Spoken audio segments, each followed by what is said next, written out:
저는 계속해서 예수님의 부활 사건으로 가기 위한 여러 가지 부르심, 그리고 중생이나 회개 또는 그런 사람들이 갈망하는 예배, 그리고 이 예배의 가장 핵심에 있는 말씀, 이렇게 달려왔습니다. 여러분들이 눈치채었을 수도 있고 전혀 무관심하게 그냥 예배당에 와서 20-30분의 말씀을 듣고 또 털어내고 가실 수도 있지만, 저는 그렇게 정교하게 계획해서 지금 가고 있는 겁니다. 지난주에 우리는 디모데후서 3장을 통하여서 하나님의 말씀의 기능, 그 말씀이 우리에게 교훈과 책망과 바르게 함과 의로 교육하기에 너무나 유익하다. 그래서 우리는 하나님의 말씀 앞에 늘 서야 하고, 우리의 삶을 하나님 말씀 앞에서 고침받아야 하고, 그 고침받은 사람들이 행동할 때 그것이 하나님의 나라를 실현하는 것이다. 그렇게 말씀을 드렸어요. 오늘은 그 말씀이 우리에게 다가왔을 때 그 말씀의 운동력이 아무리 강력하여도 우리의 행동을 완전하게 고쳐가는 것은 그다지 쉽지 않기 때문에, 우리의 진실한 변화는 어디에서 오는가? 그것은 기도의 힘, 기도의 능력에서 온다. 그 말씀을 드리기 위해서 오늘 이 본문을 잡았습니다. 여러분,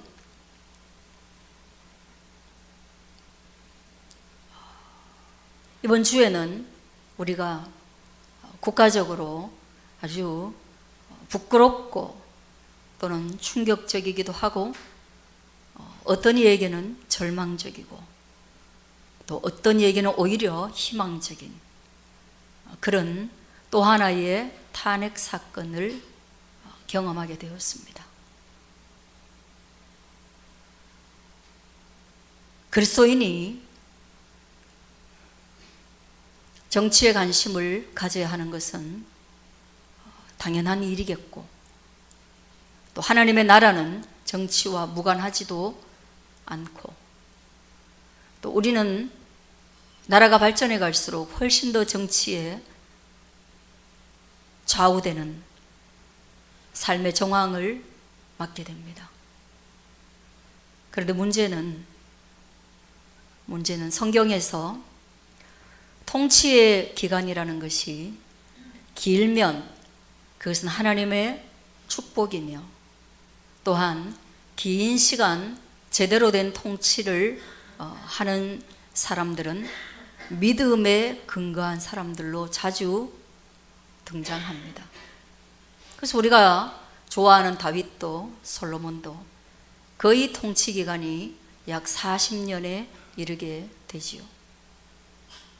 그럼 오늘 민주주의 사회에서 정해진 통치 기간을 잘 감당하고 처음 시작할 때 정해놓은 그 계획들을 실현해 가는 것은 하나님의 은총이라는 것을, 그것 또한 하나님의 은총이라는 것을 아주 많은 대통령들을 맞이하고 보내면서 이제는 깊이 깨닫게 됩니다. 그리고 우리나라가 정해진 통치 기간을 다 하지 못했을 때, 정치의 견해를 떠나서 하나님의 나라에도 그런 많은 왕들이 있었는데, 그런 왕들은 하나님께 좋은 평판을 받지 못했다. 왕 자신이 그런 평판을 받지 못했을 경우에도 1개월을 통치하고 반역에 물러나고 1년을 통치하기도 하고 2년을 통치하기도 하고, 그들이 죽기도 하고 옥에 가기도 하고, 이런 혼란한 상황을 겪을 때 백성에게 문제가 있을 때도 있었다. 문제가 없는데 그런 경우는 없었습니다. 그런데 우리가 지금 당면한 이 시대적 상황이 통치자에게 있건 또는 백성에게 있건 하나님 앞에서 우리가 알지 못하거나 또는 보이지 않는, 아직은 수면 아래에 있는 하나님이 원하지 않는 그런 문제 속에 우리가 갇혀 있다는 것은 부인할 수 없는 사실이 아니겠는가, 그런 생각을 합니다. 그래서 오늘 본문의 말씀을 보면 내 이름으로 일컫는 내 백성이, 이런 문제에 대한 인식을 하고 그리고 우리가 어떻게 살아야 되는가라는 고민을 하고 그리고 앞으로의 미래에 대한 예측을 할 때 오늘 이 본문의 말씀은 우리에게 길이 될 것이다, 진리가 될 것이다, 그리고 새로운 소망이 될 것이다, 그런 마음으로 여러분에게 말씀을 나누는데, 내 이름으로 일컫는 나의 백성이, 하나님의 백성들이요, 그 악한 길에서 떠나야 할 것을 우리에게 명령하고 있습니다. 혼란을 겪을 때 국가적인 것뿐 아니라 개인적으로 어려움을 당할 때도 우리는 돌아봐야 합니다. 내가 누구인지 알지 못하면 내가 가야 할 길을 결정할 수 없습니다. 나는 누구입니까? 하나님의 백성인 것입니다. 내가 하나님의 백성이므로 하나님의 법도를 따라야 하는 것은 너무나 자명한 일입니다. 그러나 우리가 하나님의 그 법도에서 벗어났다면 하나님의 뜻과 하나님의 말씀에서 벗어났다면 그것은 정체성을 잃어버린 것이고 비틀거리는 것이고 방황하는 것입니다. 그래서 주님이 하나님을 벗어난 것을 악이라 칭하시고 말씀에서 위배된 것을 죄라 칭하시고 그 악한 길에서 떠나야 한다라고 말합니다. 여러분, 지금 우리가 하나님의 길에서 떠나 있는 것은 어떤 것입니까? 나와 하나님만이 알 수 있는 그 악한 길에 머물러 있는 개인도 있을 것이고, 우리는 또 국가적인 죄와 악에 대해서도 생각할 수 있을 것입니다. 하나님이 관용하실 수 있는 악이 있는가 하면, 죄가 있는가 하면 하나님이 결코 관용할 수 없는 죄도 있습니다. 저는 늘 그런 것들을 여러분에게 말씀해 왔습니다. 장발장과 같이 아주 가난한 사람이 빵 한 조각을 훔친 것에 대해서 부유한 사람이, 그 빵을 파는 사람이 관용하면 그것은 벌하지 않아도 되는 거예요.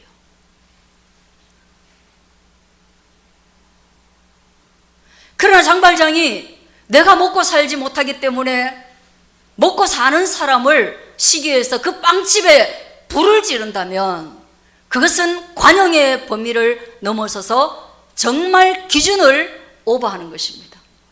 표준, 잣대 그런 것들을 넘어서는 거기 때문에 결코 그런 사람은 관용이라는 단어로 용서하면 안 되는 겁니다. 대가를 반드시 지불해야 합니다.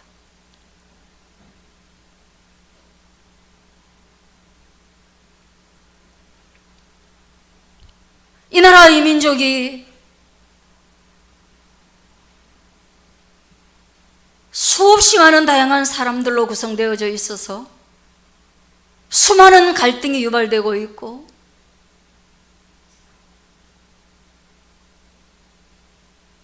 교육의 보편성을 이루고 나면 남녀의 차별을 없애야 되고, 남녀의 차별을 일정 부분 없애고 나니 노사 간의 문제가 또 발생하고, 그런 것들은 다 우리가 관용이라는 것으로, 함께 더불어라는 것으로 우리는 받아들여야 되고, 다르지만 수용해야 하고, 그렇게 어울려서 살아야 됩니다. 우리 아주 작은 가정에서도 그런 다름의 문제가 얼마나 많은 갈등을 겪게 하는지 모릅니다. 그러나 그것은 그렇게 해야 합니다. 그러면서 우리는 배우는 것이고, 그러면서 우리는 성숙하고 성장하는 것입니다. 그러나 체제를 벗어난다, 아주 핵심적인 도리를 벗어난다, 그럴 때에는 안 되는 겁니다.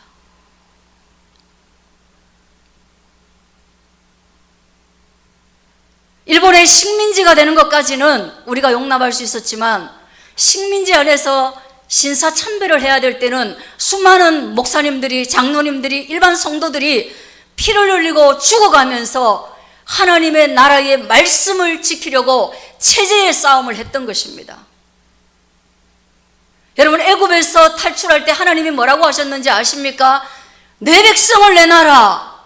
왜냐? 내 백성은 나에게 예배하기 위하여서 이 땅에 만들어진, 이 땅에 보내진 my people, 나의 백성이다.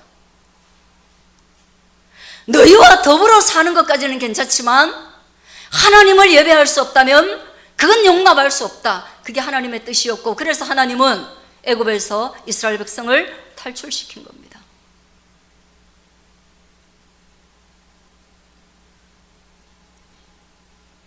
여러분, 6.25는 공산주의와 자유주의의 싸움이었고, 그것은 믿음과 유물론의 싸움이었습니다.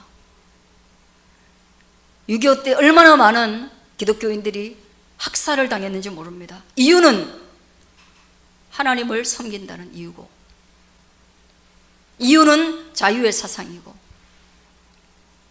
그래서 얼마나 많이 죽었는지 모릅니다. 교회에 갇혀서 바깥에서 불질러서 죽었습니다. 이럴 때는 어떻게 해야 합니까?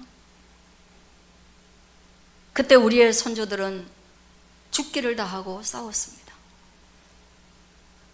그러니까 우리나라에서 우리가 목소리를 내야 하는 것은 진짜 하나님이 말씀을 벗어나서 이게 이루어지면 우리가 하나님을 섬기는 것, 하나님을 예배하는 것이 위험하다 싶은 그런 전쟁에는, 그런 악에는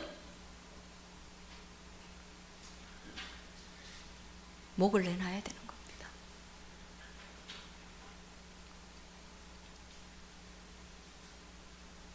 이스라엘은 그런 악을 밥 먹듯이 저질렀고, 이스라엘은 그런 악 때문에 하나님의 백성이었음에도 불구하고 정말 커다란 시련을 당했던 거예요. 돌이켜라, 돌아와라, 방향을 바꿔라. 그것이 악한 길에서 떠나는 것입니다. 하나님을 향해라, 너의 얼굴을 하나님을 향해라, 너의 길을 하나님께 기울여라. 그러기 위해서는 네가 스스로 낮추고 겸비해라. 믿으시길 바랍니다. 여러분, 안 보여요, 안 들려요. 왜요? 우리의 마음이 높기 때문에, 우리의 마음이 낮은 곳에 있지 않기 때문에, 우리의 마음이 하나님으로 말미암아 구원받아야 할 그런 죄인의 자리에 있지 않기 때문에, 그렇기 때문에 우리가 하나님께 귀를 기울이지 않고 하나님의 뜻에 마음을 두지 않습니다. 그래서 성경은 악에서 떠나기 위해서 우리 자신의 자세를 낮추라는 것이에요. 마음을 정돌하라는 것이에요.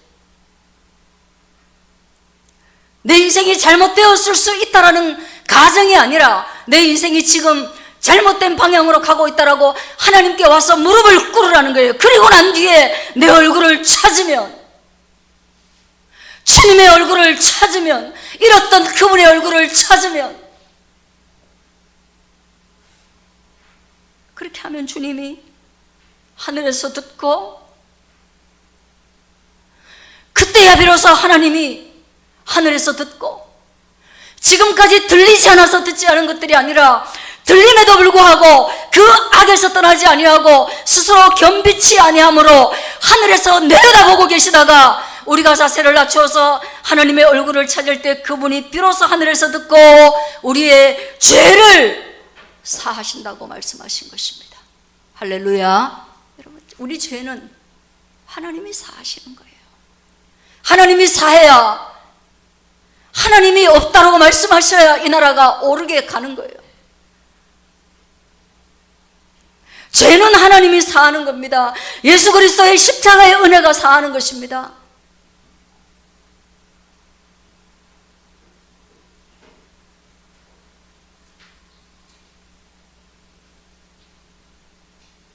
그렇게 하나님이 죄를 사하여 주시지 아니하시면 그들의 땅을 고칠 수 없는 것입니다. 그들의 죄를 사하고 그들의 땅을 고칠지라. 이 나라, 이 민족, 이 땅이 왜 이토록 저주받은 땅처럼 힘들어하고 있는가? 죄 때문이죠. 아담이 선악과에 손을 뻗어서 죄를 지었을 때 하나님 이제부터 땅은 가시와 엉겅퀴를 낼 것이라고 했어요. 그 죄로 말미암아 땅이 병든 거예요. 아담의 아들인 가인이 하나님께 예배를 드리겠다는 그런 선한 의도 속에서 예배를 드렸지만 그의 예배가 받아들여지지 않자 예배가 받아들여진 동생이 너무 미워서 동생을 살인했어요. 그리고 그것을 은폐했어요. 그때 하나님 말씀하십니다. 너 왜 사람 죽였냐? 너 왜 죄 지었냐? 그랬을 때 내가 동생을 지키는 사람입니까? 나는 안 죽였어요. 변명했어요. 그때 하나님은 말씀하셨습니다. 네 동생이 흘린 그 피가 땅에서부터 호소하여서 내게 신원한다. 그러므로 이 땅이 저주를 받아 네가 땅에 씨를 뿌려도 열매를 맺지 못하게 될 것이다. 죄는 땅에 황폐를 가져옵니다. 그래서 오늘 주님이 내가 너의 죄를 사하여 주면 너희의 땅이 고쳐질 것이다, 이 말씀을 하는 것입니다. 할렐루야. 여러분, 우리 땅 어떻게 고칩니까? 우리 땅에 고침받아야 할 땅이 어디입니까? 여러분, 마음의 땅인 것이에요. 우리의 마음이 죄로 병든 것이에요. 우리의 마음이 높아진 것이에요. 그래서 하나님의 얼굴을 구하지 않는 것이에요. 하나님께 겸비하지 않는 것이에요. 그러므로 우리의 마음이 황폐함으로 우리의 주변이 아픈 것이에요.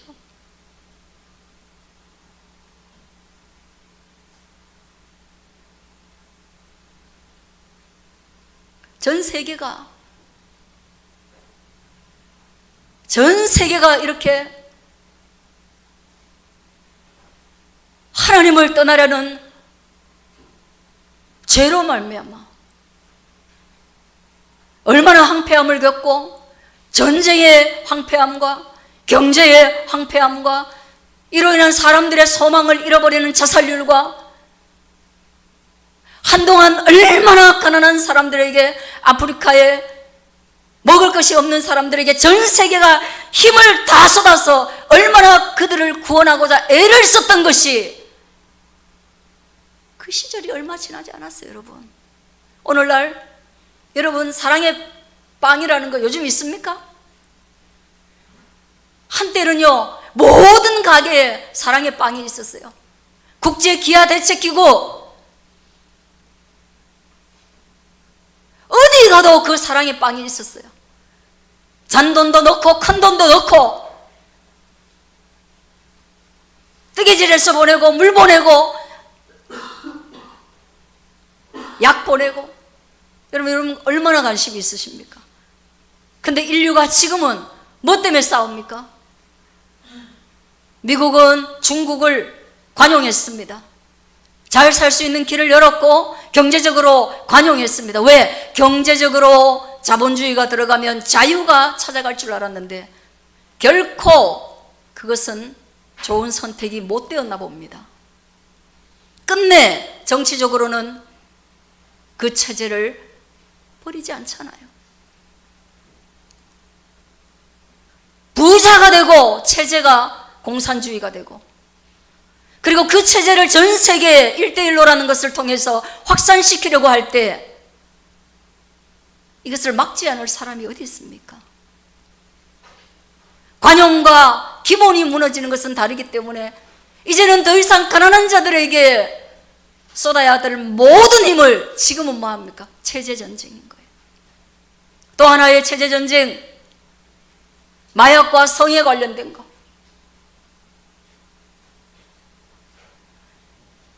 기절초풍할 노릇 아니에요.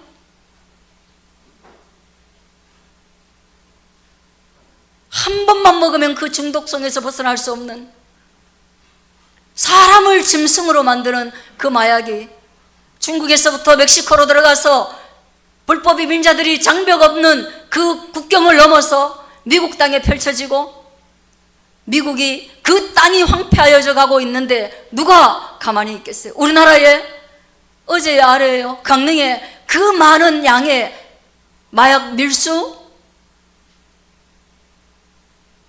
5,000명 이상이 복용할 수 있는 그 분량의 마약이 도대체 어떻게 들어올 수 있단 말입니까?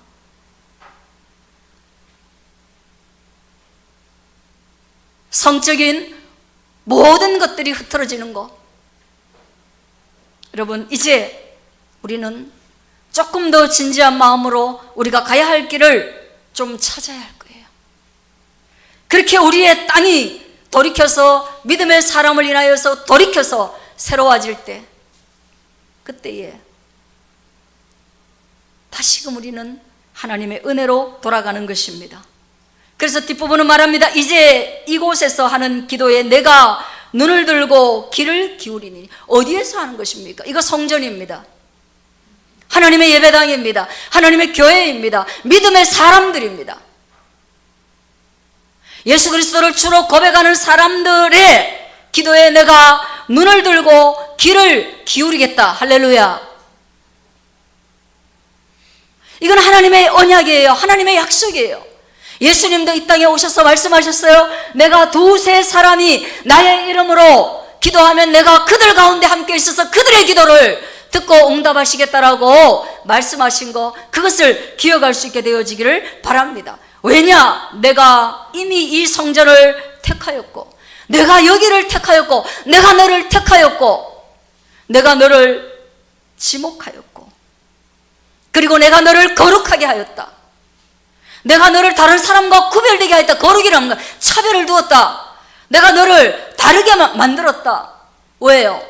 다른 사람들은 한 번 태어난 자들이지만 너희는 그리스도 예수의 피로 말미암아 중생하였고, 새롭게 태어나였고, 새로운 피조물이 되었고, 아담의 후예가 아니라 둘째 아담이 예수 그리스도의 후예이기 때문에 너희가 구별된다. 그들과 다르단 말이에요.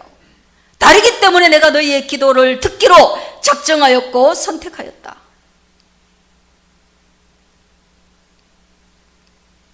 그러니 주님께서 이제 여기에 영원히 계시면서 내 눈과 내 마음이 항상 여기에 있으리라고 약속하신 거 들을 수 있기를 주의 이름으로 축원드립니다. 여러분, 기도는 가장 느리게 가는 열차와도 같습니다.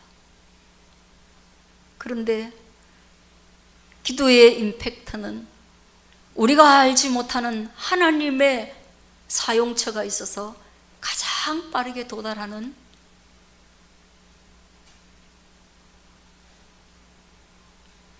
열차와 같은 겁니다.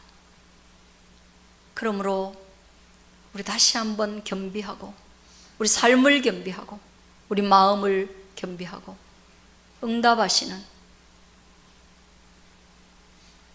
주님을 향하여 오늘도 부르짖을 수 있는 저와 여러분 되기를 축원드립니다. 기도하겠습니다.